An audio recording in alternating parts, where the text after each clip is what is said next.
So I'm going to be inviting my first guest, Her Excellency EiE Fayemi, and she is the First Lady of Ekiti State, and she really is someone that's very, very passionate when it has to do with issues that has to do with gender justice.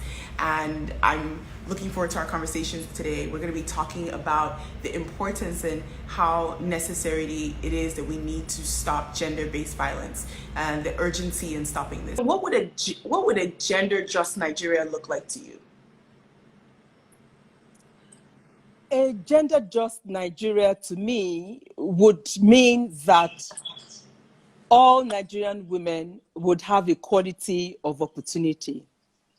It would mean that women would have access to education, to training, and basic resources.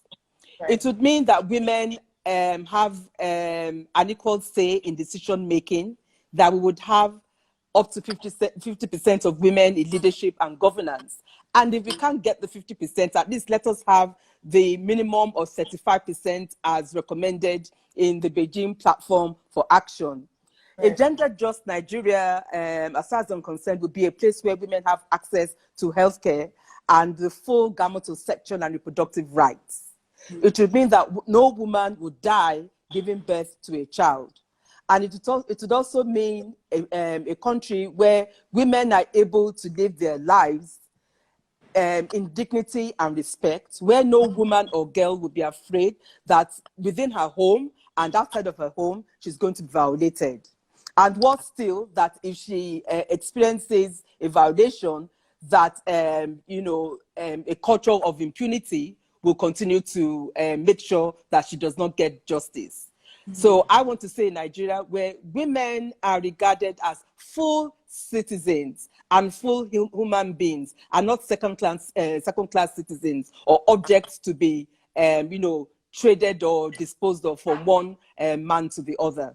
What do you think is the hindrance, and why would we have such a pushback when it comes to ensuring that women do have equal rights? And because we're not asking for anything special, we're not asking for anything miraculous. We're asking, I should have the right to go to school. I should have the right to good health care. I should have the right to say, no, I don't want to get married at this age. Where does the pushback come from in our society, and why is there such a hindrance to having conversations around women's rights? Bolanle, the pushback comes from patriarchy.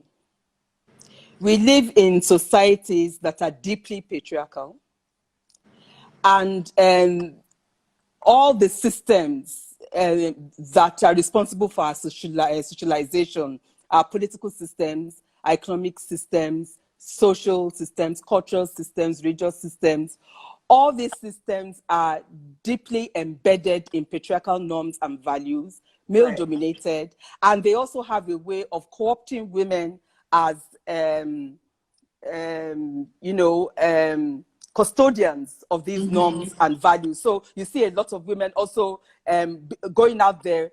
Some people call them patriarchal princesses. Yes. Going out there and enforcing these patriarchal norms and values on the rest of, on women as a whole. So I believe that for those of us who are part of the women's movement, or for those of us who call ourselves feminists, I define feminism as a global struggle against all forms of patriarchal oppression. So as a feminist, I believe that my task is to understand what I'm up against, to understand this system, to understand how it plays itself out, and then to figure out ways in which we can dismantle these patriarchal roadblocks. And if they can't be dismantled for one reason or the other, at least find ways of interrogating them and ensuring that they don't continue to mean business as usual.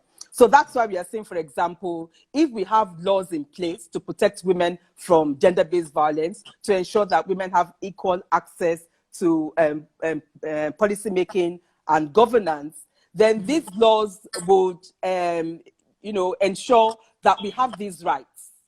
And and that we move away from doing business as usual. That's the way things have always been. Or, as I said, as I was growing up, hearing things like women don't have a choice. When we have certain laws and frameworks in place, that's a start. Now women would know that they do have choices. And those of us who are in the vanguard of, all this work in civil society or the women's movement, we know we have a roadmap to ensure that we get the kind of that we want. I think that we have to address on a daily basis. Sometimes we have some big wins, sometimes we have huge losses, but we need to keep at it because we are better. There are lots of things that are better now than they were 20 or 30 years ago. We would not even be having a conversation at all about some of these things. Talking about gender-based violence, and I'm finding the more I have conversations with people online, the more I attend protests, I'm finding that the role patriarchy plays in gender-based violence. And in so many ways, it seems as though we have to have two conversations at the same time. You know, we're not just saying stop raping, we're not just saying stop hitting women, but there's also an understanding that the reasons why a lot of people do this is not only that they like power, but they also believe that women are not equal. So my question now is, we've seen a lot that's happened in the last few weeks in Nigeria, and I know Ekiti has been at the forefront in passing a lot of important laws. So I want to talk a little bit about, the role that Ekiti, the government has played, and also just you as an advocate for women has played in making sure that when it comes to issues that has to do with gender-based violence, there's progress. Yes, thanks, Bolanle. Well, one of the first things I did during what we call the JKF1 period, the first term of His Excellency, our governor, was to ensure that we have legal and policy frameworks in place, right, which will ensure that we can address the full range of women's rights issues. One of the first things we actually investigate the national gender policy. Okay. The national gender policy was put in place in 2005 and revised in 2015. And it's meant to be a policy roadmap for state governments to then use for their own gender mainstreaming work and ensure that women's development issues and women's issues with regards to politics, the economy, social issues, and so on are addressed. Now, Ekiti State is the first state in Nigeria to have domesticated the national gender policy in October 2011. Because I figured that if we can have that policy in place, then we no longer have to keep begging the government to do certain things when it comes to women's rights issues. Following on the heels of that, we have the Gender-Based Violence Prohibition Law of 2011, which was specifically around gender-based violence. And then in 2013, we passed the Gender and Equal Opportunities Law. Now, and then, of course, 2013 as well, we also had the sex offenders register. So we're actually the first in the country to open a sex offenders register. And then there was Lagos in 2014. Now, in 2019, where now we have JKF2, the second term of Dr. Kayode Fayemi, what we decided to do was to harmonize our own law in Ekiti, the 2011 GBV law, with the VAP Act. Okay. Because there are elements of the VAP Act that are strong, and there are elements of our own GBV law from 2011 that are even stronger than the VAP Act. So we decided that we were going to merge the two and come up with stronger legislation. And so in October 2019, we came up with the revised GBV law.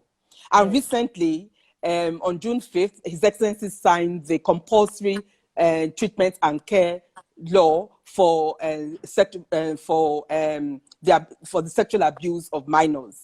And that enables us to strengthen our GBV responses in the state to ensure that the rights of children who are sexually abused specifically can be addressed. So all these laws and frameworks are important because they enable the government to determine where to prioritize, where to place the resources, and how to respond to the needs that people have. And they also enable civil society and women's rights organizations to have tools with which they can hold the government accountable. You said something about having champions, that it's very important that you have champions when it comes to talking about issues that have to do with gender.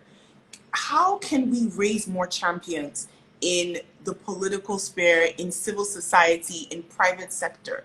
How can we kind of shed some light and tell people that this is really important? You know, the other day I was telling someone, I was like, as a woman, when I'm talking to men about issues that have to do with rape, I sometimes feel like they don't listen to me as well as if it was a man talking to them. You know, so how can we raise more champions when it comes to gender justice? Well, I think all of us have to be champions. Some will be more able than others. It doesn't matter. We should just start with what we have. But there are those who are in certain positions who need to be able to do more. Right. I've always believed the way one of the the sayings I was raised on is, to whom much is given, much is respected. In the women's movement, both within the country and globally, we have fought hard to get women into positions of power and influence. Mm-hmm. And so if we have women in decision making, whether they are voted for, whether they were elected or selected or happen to be spouses of influential men and so on, we owe it as a responsibility to ensure that we act as champions. We cannot be in these positions and look the other way. We have an obligation to ensure that we use whatever platforms we have to make a difference. And our platforms differ. Just as we were talking about the rappers, our rappers differ. Some rappers are made with wax print. Some are velvet rappers. Some are lace rappers. But the essence is the rapper is there to provide support and solidarity. So every woman has the capacity to be a champion for the next. Even if we are talking about the woman who is frying akara at the roadside, who sees that the girl hawking bread around her is being abused by the motor park touts, she can call the boys to order and say, you stop that. She is, a champion in her own right. And of course, we need to talk to men as well for them to be champions with other men, to go and talk to other men and also bring up boys with a better understanding of what it means to be male, or a better understanding of masculinity. Being a man means you are supposed to be responsible. It means you are supposed to be, respected or respectable. But you cannot derive, you took your own life.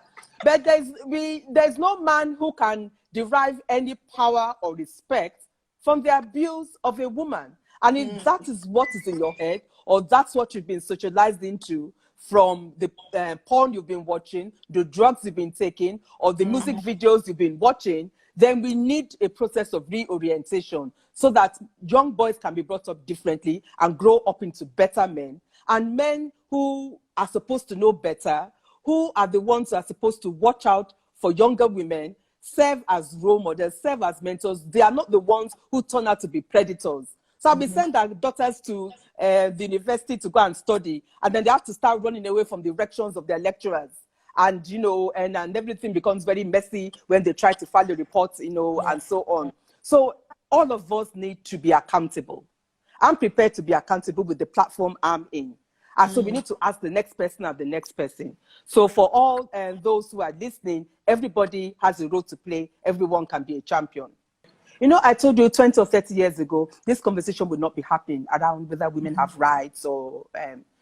So now that we have new tools at our disposal, we have social media, we now have laws in place, and women now know that if they come forward in some instances, not most instances, they will get justice. Someone will listen to them. They'll be cared for. There are shelters to look after people so they don't have to continue staying with their abusers and so on. So more and more people are prepared to come forward. That's been my experience in the Ekiti State. Before we put the law in place, the GBV law in place, people were not talking about gender-based violence. But the moment the law was put in place, then we started to get reports from all over. And the talk in the villages and throughout the state was, if Erelu hears, Terelu Bagbo, if Erelu hears.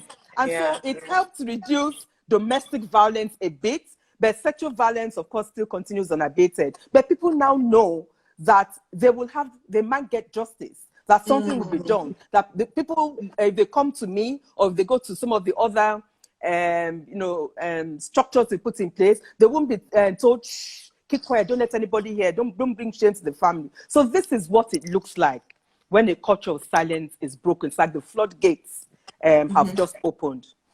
On the other hand, we have these influences that are responsible for the spike that we are witnessing now. As I said earlier, with more access to technology, porn is now more accessible. Now, an informed adult is willing to, is able to do whatever they want to in their spare time with, with informed consent. That's it. What you want to do with your time is entirely your business.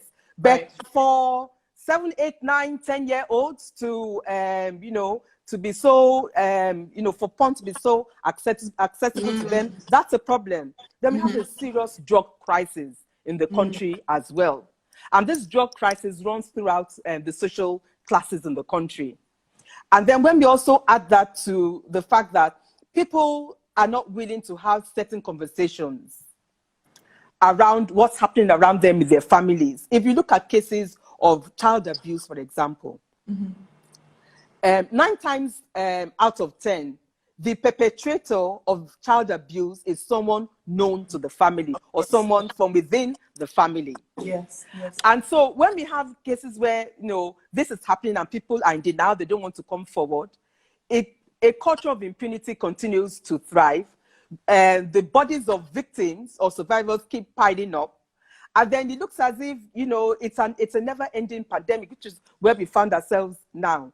So my sense is that on these two issues, on the breaking the culture of silence, we need to continue at that and make sure that we continue to make it possible for people to come forward and that we don't let them down with judgment, with asking them stupid questions about what were you wearing or why did it take you so long to come forward. And then on the other issues, we need to now try and get to some more root causes of the problem we are trying to deal with.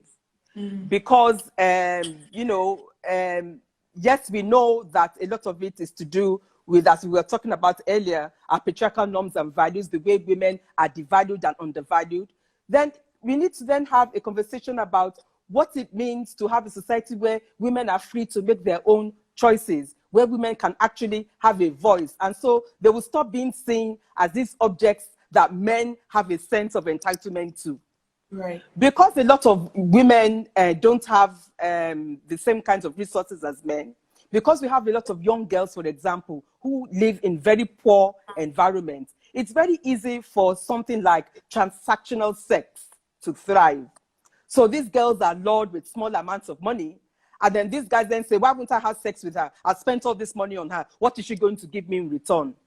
So we need to try and understand all these dynamics as well and address them. And as I was saying earlier, it's not something that the government alone can do or one person can do. Last week, through their declaration of a state of emergency, that they will go and put those laws in place, like the VAP Act and the Child Rights Act. Now, for those who do have laws, they need to be serious about implementation. There's the whole issue of the treatment, care, and support that survivors need. The more survivors we're able to take care of, the more we will be able to encourage others to come forward and for this culture of silence to be beaten down, and for justice to be done with these survivors as well. We need a lot of education and orientation. Yes. We need to do a lot of work with communities, particularly traditional rulers, traditional chiefs. We need to work with religious leaders. We need to work with community leaders, associations, different parents, and so on. We need to work with schools to try and address their school curriculum. What is your school curriculum saying about gender roles? In this day and age, 2020, you're still carrying textbooks of Baba Emeka comes from work and Yameka is pounding fufu. In 2020, for goodness sake. Right. So we need to look at all these things, look at the curriculum in schools, and also in the process, then, keep raising champions in all these spaces. And in Ekiti State, for example, where we have the Ekiti State Gender-Based Violence Management Committee, which I chair, we have been engaged in a series of advocacy sessions with all these groups I'm telling you about. We've had conversations with traditional rulers. We've met with, leaders of tertiary institutions. We've spoken to the police. So we need to have those conversations so that people can understand that men and women were created equal in the sight of God. We have our different roles, but because you happen to be the man and the husband, and I happen to be the woman and the wife, does not make you my master, does not make me your slave. So let me go ahead and invite our guest. She's the First Lady of Kwara State, and she is an astute diplomat. I this is kind of a great segue into the conversation that we're going to be having today. We're talking about gender justice and how can we ensure that, specifically in your state, the women, the youth, the girls are empowered. What would a gender just community and society look like for you?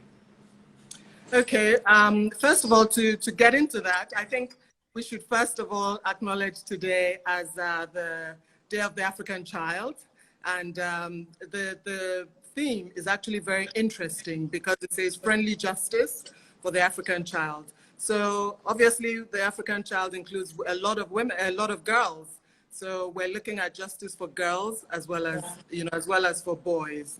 So that leads us into the gender just, scenario. It's important that in any planning of any country, you take the gender roles very seriously. The planning, you need to plan for girls and plan long term for them to be viable partners in the society. Because, when you have half of your society not well taken care of, not well educated, not putting in their best or not being allowed to put in their best, obviously society is limping on because, you can't, we put so much onto the men to achieve. And sometimes there are a lot of women who are so astute, who are so brilliant, and it's important to be able to nurture them so that they feel that they can achieve anything in this world, and that's leaning towards a gender just society whereby, we're not saying that everybody, you're not trying to be like a man, you're trying to achieve your own potential. And in that regard, I think, the leanings that women put on certain jobs should be recognized. The fact that they're better at certain things, should also be recognized. And that way, you have a more robust society where things are working for most people, not that things are not working for everyone. When they say you educate a woman, you educate a nation. You can't, that is so important. Women primarily are the carers in the home. And when you look at a woman, you expect that she's able to impart a lot of things onto the children. So, you want a woman who can, I think if I were a man, I would want a woman who would be able to bring up my children in a way, a manner that I would, that I would be proud of, as well as whatever I do in addition. So, certain things women do a lot better, and certain things we do as equally as good as men. And therefore, I think that should be recognized. And if we do that, you see that society moves on a lot better. We put so much pressure on men to do so many different things. And the women, you don't put as much emphasis on them achieving things. And that impacts on society, really. So a gender just world is a world where a woman feels that she can achieve her potential, her true potential, can get to the top of her career, and be justly rewarded, can do everything, that a man can do and possibly better. Yeah, definitely. And it's encouraging to hear that, specifically having women, like you, in influential and leadership positions. But do you think that in Kwara State, and I'm asking, whenever we're doing these interviews, we're talking specifically about your experience and your interaction with your community. Do you feel like this is a conversation that people are still nervous to have? People are still a bit uncomfortable when they hear your daughter should have access to equal education. And this is just based on your experience now in Kwara State. Okay, well, in Kwara, there's still a lot of places where women, girls aren't really as educated as they should be, but that is changing now. And with the governor's initiatives in education, they're reaching now a lot more women, a lot more girls. Girls are being prioritized in school, and so many things are happening for girls. So, and I don't know if you've heard much about what is going on in Kwara. In order to encourage women and encourage their participation in every form of life, the governor, has appointed so many women into so many different, works of life, you know, from our head of service to the head of the civil service to the head of the social, and then so many commissioners and so many other people. So the governor has done his bit to encourage girls and women to see women in high position and to emulate them. And then the innovations in education have meant that, you know, girls are able to do so much. They feel that they can go to school and do everything they can. On my part, I work, you know, with my team, and we make sure that we reach out to a lot of female groups. We have so many female groups, and then we have, like, this topic we're doing today is called Women, Youth, and Girls. And so, you know, and that's deliberate because I have a lot of youth organizations as well that include, you know, young men as well as women. Right. Because, you know, I think there's usually a lot of emphasis on training the girls, making sure they're good homemakers, making sure they're this and that and the other. But also it's important to train young men how to appreciate women. So it's important to have that conversation with boys as well as young men as well. There was an event in Abuja not too long ago, and I made sure that a whole, you know, busload of students came from Kwara to watch a young lady, a 21-year-old lady, start a foundation. And just to see that, you know, what is possible if you put your mind to it. She's a university student, and she set up a foundation, and they came, and you could see their eyes popping open that, you know, if she can do this sort of thing, you know, a large launch with school, you know, kids and big members of the society attending. I attended. She had first ladies attending and all that. I think this is why everybody's, you know, they're all hands on deck now. The governors declared a state of emergency on, you know, gender-based violence. This means that everything now has to be expedited to make sure that all the laws are in place, to make sure that the judiciary, as you've just mentioned, because what we have now is a lot of cases being reported, but very few convictions. So very few convictions, and that is due to a lot of things, you know, not just necessarily the judiciary not doing a lot. You have societal issues whereby people do not report this, or even sometimes when they report the cases, later on they recant their story. Maybe somebody's put pressure on them. So they recant the story. Sometimes you have instances where, you know, they go on and they want to go to court, and then they send emissaries to the family and, you know, say, don't do this. And then the family decides, okay, we're not reporting this. And then you have stigma. You know, some parents don't want their children known to have been survivors of rape or gender-based violence. So they keep mum. They don't want to go through the whole process of being named, you know. So that culture of silence is something that we're really targeting on. So we've worked through an action plan for a whole year, and how we're going to move ahead in all these things and make sure that we really get to the bottom of it, and make sure that we stamp it out to the barest minimum, because it is, you know, it has really become really something that we're not happy at the turn that it's taking.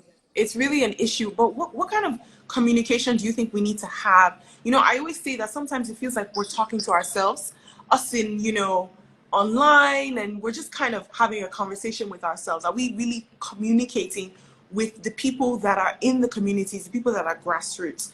How can we communicate effectively this idea of removing stigma? You can see a lot more people reporting crimes that have to do with gender-based violence. Yes. So this is the only way, you know, people have to report it. It has to be taken up. It has to go all the way to the judiciary. People have to be convicted. A lot of governors now have, you know, it's a crime now.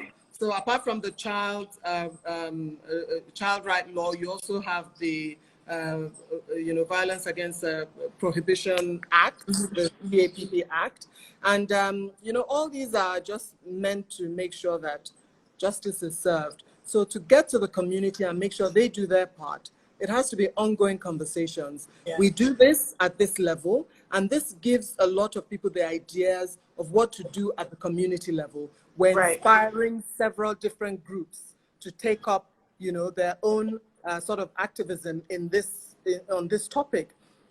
We engage people in the community a lot of the time via our local television stations and local radios, Right. because a lot of the time some people who do not have TV have radio and they Yes, listen of to the course. radio. Yes, we also have megaphones and things that we do to preach this topic in places like markets and places where people can hear the message and know the places to call if they ever feel threatened, by such things. And we work with all the various stakeholders. They also make sure they go into the community. In some states, it's the Social Development Ministry. In some states, it's the Women's Affairs Ministry. And then the Women's Affairs Ministry at the federal level as well. And all the other stakeholders, CSOs, NGOs, who all work in this field. So it's important to carry everybody along and make sure that they're penetrating the society, go to the rural areas. And you mentioned this idea that you took a group of girls, youth, to Abuja so they can see someone do something that maybe they feel they could never have achieved. Exactly. And I know that Nigeria is a very transactional society, Yes. right? In the fact that also we have a strong ideology that the man is a breadwinner. How challenging has it been letting people understand what it means to be empowered as a woman, and specifically when you're talking to women and girls? What kind of conversations do you have to have in Kwara State? Because Kwara State it has a different demographic from people who live in Lagos. In Lagos, Lagos people are generally always on a hustle, whether it's just because it's so expensive to live here, first of all. So what's the experience like when you're talking to young girls and women about empowerment and this idea that their lives doesn't have to be about just being, a homemaker. They can do something alongside that if they choose to. Yeah, well, you talked about young women and people in Lagos generally always being on a hustle. In Kwara, the women, wow, they are very entrepreneurial. They're in one small business or the other. I work very closely with all the small businesses, the SMEs, and a lot of them are women. And then we have the tailors. I'm matron to a countless number of organizations, female organizations, and most of them have to do with entrepreneurial activities. So the small scale farmers, they come to see me all the time in every different field. The Ashoke weavers, because in Kwara we have the Ashoke, which we send all over Nigeria and everywhere else. And they call it Ashofi in Kwara. Okay. Yes, and that is so well received everywhere. So they are there in that industry. They are farmers, they are tailors, they are everything. In fact, all the masks that were made during COVID-19, which were distributed, were made by the Tailoring Association, most of them women. They also came to see me in my office and we saw the quality of the masks that they were making. I have, empowerment, the way that I have defined it so far in Kwara in the last 1 year. Sorry. Thank you. Has been to actually train people. So it's more skills acquisition rather than just giving them gifts or money or things like that to go start a business. Because what we realized is that sometimes when you just give them tools and things like that, they could sell them off and try to live by that. And once they've done that, in a couple of weeks again, they're back in the poverty cycle all over again. Right. So it's important to train them in certain skills. Then when they've got that training, then you can give them the tools. And then you find that that is sustainable. So it sustains them in that business.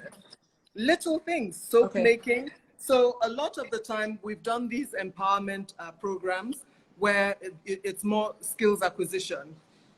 And they go and they learn how to do all these things, make soap, makeup. They learn how to do makeup. They learn how to tie, head tie, because one party, you can make so much money tying everyone's head tie there. Yeah. And, pomade, they did sprays. In fact, I actually gave out a lot of the things they made to friends of mine who were amazed at the quality, that they could get in all these items. So skills acquisition has been the way that I have gone about it.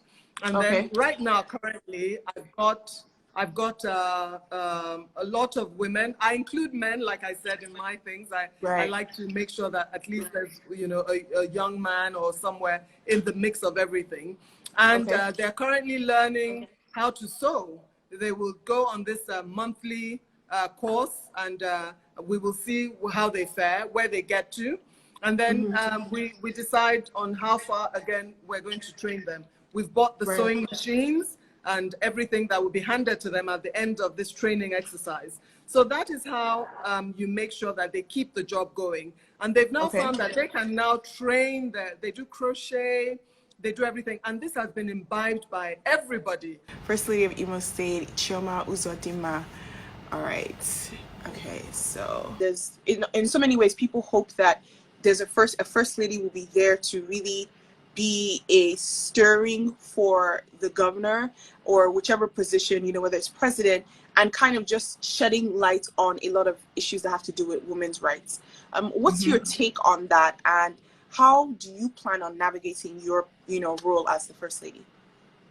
Okay, for now, I've been looking at what my predecessors have done, and the positive things they've done, and I'm looking at continuity, and also I've been consulting with the relevant stakeholders in my state. And I don't just want to start a project for project's sake. I want to do something. I want to leave. I want to have an impact. I want to leave footprints, But basically, I'm going to focus on maternal and newborn death rates, amongst others. There are a couple of things I want to do, but let's just leave it at the maternal and newborn death rates and all. Right. Yeah. And why that focus? What is it about that initiative that's in Imo State? There are a lot of the death rate is too high. Yeah. There are a lot of women that don't take care of themselves when they're pregnant. There are a lot of young girls that are taken and they can't even sort themselves out. And then you see a case where some people give birth in their homes or even in the hospitals, and they don't have the proper the healthcare can take care of them, or so the death rate is high. So I'm looking at working on that, educating these women and the young girls, to take care of themselves when they're pregnant, and then How do you govern people in this context and in this day and age, especially with technology and social media? For example, I know that a few weeks ago you had a protest in Imo State that had to do with the issue of rape and gender-based violence. So tell us a little bit about that, please. Okay, so in Imo State now, first off, I would appreciate the governors for the state of emergency on gender-based violence. And in Imo State, we are working on domesticating the VAPP Act. The House of Assembly has been shut down for a while. So once they resume, we will start working on that. The Child's Right Act has been domesticated by the past administration, and I applaud them for that. And some organizations have come together in Imo to form a committee on ending violence against women and girls. And some of these organizations are the Ministry of Gender and Vulnerable Persons in Imo State, the Alliances for Africa, Child Protection Network, National Human Rights Commission, FIDA, the media, the National Orientation Agency, the National Council for Women, police, public relations officers, the Indiezes, representing the 3 zones in Imo State, the Girls Guide, Hausa Community, Noble Ladies, and other civil society organizations in Imo State. So together we organized the march that held on the 17th of June against rape and gender-based violence. So, Okay. and then the Nigerian Governors' Wives Forum, we've had 2 meetings, and we've agreed that we'll meet every other month to talk about this whole matter. And we have an action plan, which I'm sure the other first ladies who have come to speak before a year spoke about it. So that's it. So hopefully, by God's grace, once the House of Assembly in Imo State resumes, we'll domesticate the VAPP Act. Yes. I know that we always talk a little bit about the power of social media when it comes to pushing a lot of agendas that has to do with, you know, women's rights and women issues. How important do you think it is to kind of teach women's rights in schools to younger girls? Do you think that do we need that? It is very, very important. That's one of the action plans we in the Governors' Wives Forum have come up with, because we need to teach our young boys, we need to teach our young girls, you know. It starts from primary school, you know. We plan on going out to the schools, talking to them, you know, having a safe place for them to come out and let us know this is what is going on, you know. Speaking to people, not to judge like these victims, you know. Having a safe place so they can come up and speak and say, you know, whenever these things happen, you know. So so basically, education is very important. We're also working on rape kits in schools, healthcare, communities.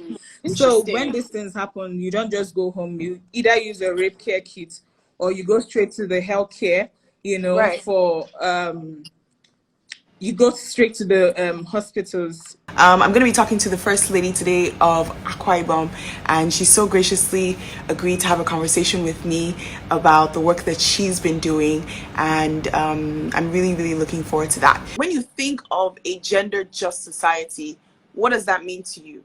You know, when I say a society that is gender-just, what does that mean to you? Simply means women inclusion in all affairs of life. Right. Political sector, decision making, society, bodies, women should be included. Recently, we've been glamoring, even the United Nations talking about gender parity. Yeah. Women are known to be stabilizers. So when you're talking about gender justice, simply means inclusion of women in all aspects. What kind of hindrances and challenges did you have in making sure that this law was domesticated? I think I wouldn't say there was a challenge per se. I don't know why they didn't drag. Probably we didn't really pay attention to it that the bill was not domesticated. Right. Until the spike in these rape cases and all that. That was when his attention was drawn to it. Sir, you have not signed this bill. The House of Assembly had prepared everything, and he did not hesitate. He immediately signed it. Immediately his attention was drawn to it. So that was just that. Because he frowns at it also. He's not happy about it. So he didn't have a choice than to sign it to make sure that the offenders are properly punished. We all kind of have an assumption that, oh, it has to do with the fact that people were at home, you know, people were idle. But I want to hear your thoughts on it. You know, why do you think there was such a spike in gender-based violence during COVID? I am one person that does not believe that there's any justification for such an act. Yeah. Staying at home, everybody was staying at home. Why would you be the one to go and perpetuate this kind of crime? So there's no justification whatsoever. It's just people that, I don't know how, it's not even about God. I think these people are people that don't have conscience. Let me put it that way.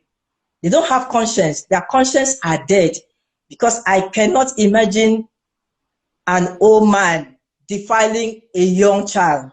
So there's no justification to this act at all. Some people will say when they take drugs, when they do this, that's all nonsense. Why will you take drugs when you know that drugs will lead you to do what is not good?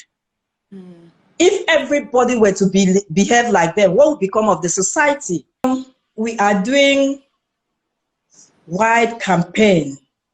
We have 31 local government areas, and I have stakeholders that we had a meeting with. I told them about this menace. They need for us to go into our rural areas to campaign, to talk to men, to talk to women. And as I'm talking to you now, is ongoing in all the 31 local government areas. And we are using our dialects to tell them that they should stop harassing young girls, babies. They should stop raping our girls. We are talking to youths. Even youths are joining hands with us now to fight the cause. So we are using the language they will understand, that no is no. Enough of forcing our young girls, enough of defiling our babies, because it's not only young girls, babies are involved now. It's a very pathetic situation. It suggests life imprisonment. I think that is what His Excellency has assented to also. Life imprisonment. Let the person rot in the prison. The person is not free to walk around because he will continue to harass other people. So let him be behind bars. Definitely. Yeah. And it's funny because I was talking to someone recently and the person was saying, oh, they made a comment and they said, you know, why would you give them the same punishment as murder? Rape is not as bad as murder. And I said to, you know, this, and it was a man who said it. And I was like, well, you've never been raped, so you cannot say what rape is. Honestly, you have no experience with it, you know. But I agree with you in the fact that there does need to be more stringent and more intense punishments for people who are sex offenders. I want to talk about, I know Ekiti State started a sex offender registry list, and I wanted to find out if there was anything like that in the works, or if you've already started anything like that. Oh yeah. We've done that. That's one of the things we've been campaigning also. We've told the people that henceforth, when you are caught, you'll be paraded, you'll be sent, your pictures will be everywhere, social media, national news, dailies, and we've done that. If you watch news of yesterday, 7 were paraded yesterday in national NTN news from Akwa Ibom. Yeah, we started that. We've told them that we are not hiding them anymore. We must disgrace you first before you are put behind bars. Today we're going to be having an interview with the First Lady of Taraba State, Her Excellency Anna Darius Ishaku. The wives of governors are in their husbands' ears saying, we need to domesticate this. For example, Taraba has, you know, the VAP Act domesticated. And I have to say congratulations to you guys. I think that's amazing. But I want to find out, sorry, I apologize, the Child Rights Act domesticated.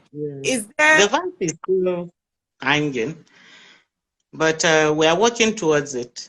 Honestly, I think it's not about the number of laws enacted, but in executing these laws. Like issues of rape, they're all in the penal code. If we have sustained prosecution and enforcement of these laws, they will go a long way to assist us. So with what is happening all over, violence against women, rape, and so on and so forth, I've already started inviting FIDA. FIDA, you know, is the International Federation of Women Lawyers. So I was a very active member of FIDA. I'm a life member. So I want to, through FIDA, see what we can do to move it, to make sure that it's not just about arresting people, but it's about prosecuting to the end. But I wanted to find out, what's the general feedback that you've heard from community members in regards to really talking about the issue of rape? Culture is in that a woman is brought, or a woman starts her childhood as a non-important member of the family. Right. She is a house help to her brothers. She is a cook, assistant cook to her mother. When you can use all the children male and female, but everybody in the family uses the girl child for housework, domestic work. In fact, she even takes food to her junior brothers, serves them food, brings water to wash hands. So, you know, the whole, and so how do you bring up a woman to feel she is worth something? Right. If right from her family background, she's brought up to feel that she is less important than the boys. So, you know, we want to talk. We need to go around. We need to meet communities. Maybe like what we normally do in all this sensitization of communities. We meet traditional leaders and stakeholders, especially women. It depends on what we want. Sometimes we mix them, sometimes it's, you know, maybe just, but I will give you an example with what happened when we were doing the drug sensitization. Some women were asking us what we expected their children to do. They go to school, they come back, the government doesn't give them jobs. So what do we expect the children to do? So I had to ask her whether taking drugs is the answer to lack of employment opportunities. Right. So, you know, there are so many things that they are completely misconstrued. My name is Balali Olukani. I had a conversation with the First Lady of Kebbi State, Dr. Zainab Shinkafi Bagudu. And the conversation we had was on gender-based violence in the North, and specifically talking about, you know, Kebbi State. And it was really an eye-opening and robust conversation. We talk about child marriage more than we talk about the rights of women in Islam. So we have to help ourselves to propagate these kind of conversations. So these are the way in which I do my gentle advocacy. We have people that help us to about it. We have help us. Some of them are women, some of them are men, but most of our allies thankfully are people that matter. We have a lot of very good members of the civil society, in government, out of government. It's going very well. To go back to your initial question, the advocacy is really going well. We have had 4 years of, I'd say, stagnation. The unfortunate deaths of these two ladies and the whole conversation in the whole country and globally that has started now, I know that we're going to see a huge amount of change, and things are going to indeed move forward, not just in northern Nigeria, but in Nigeria. Social media, it's important. It's important for the future. It's important for growing our children. It's important for you, for starting up the conversation, for getting the leaders to act, for the movement, and for the world, you know, for getting us in touch with what is happening and to do the right thing.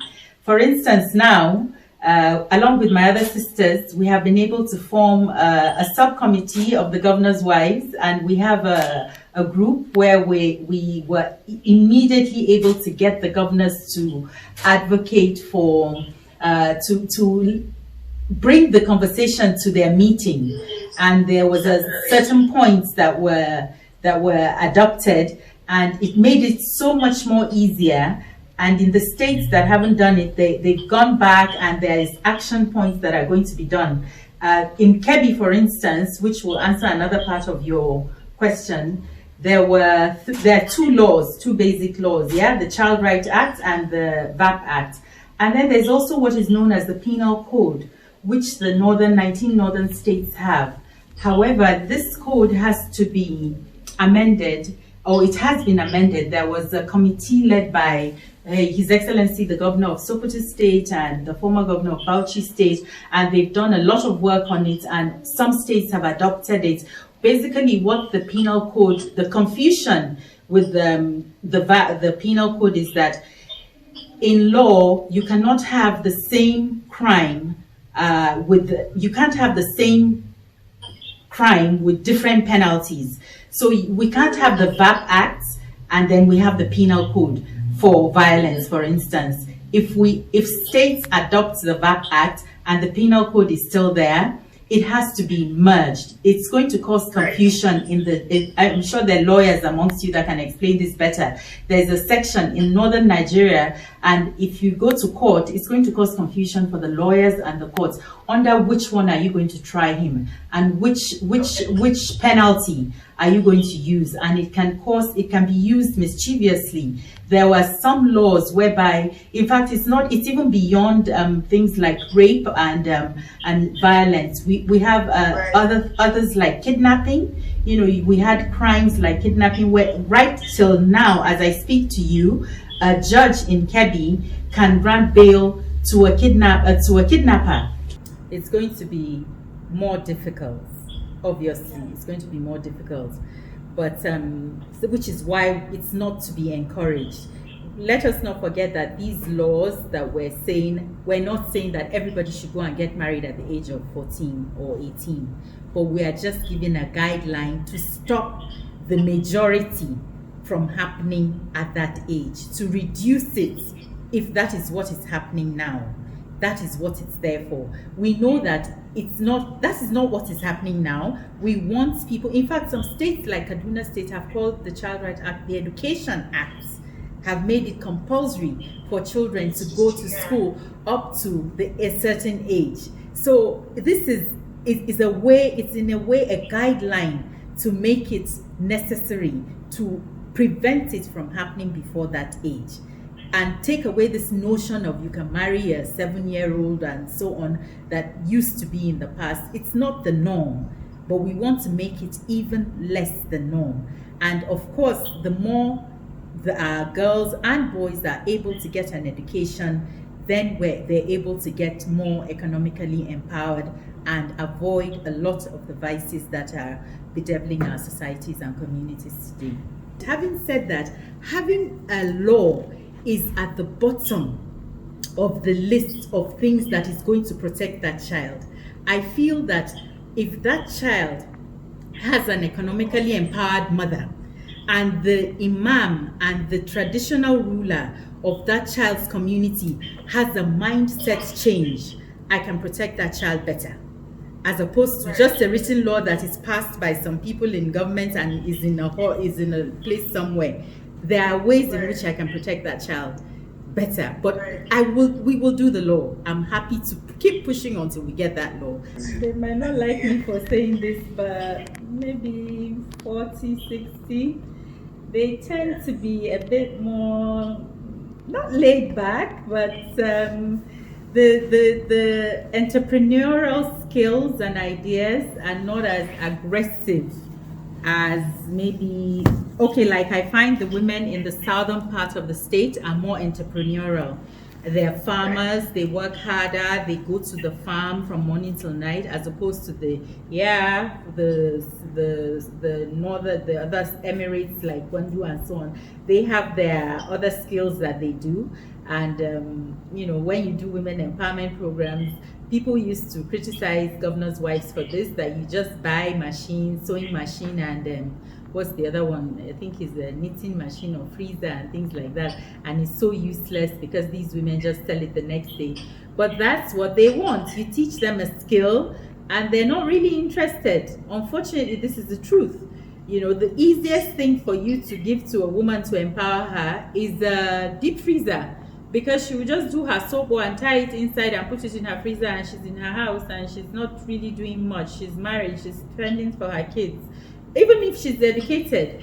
So we need to also do more as women. We have different cooperatives, we've set up different ideas. I've had MOUs with multinational companies where we entered partnerships with them. Eleganza got goods for them to trade, and they just won't pay back.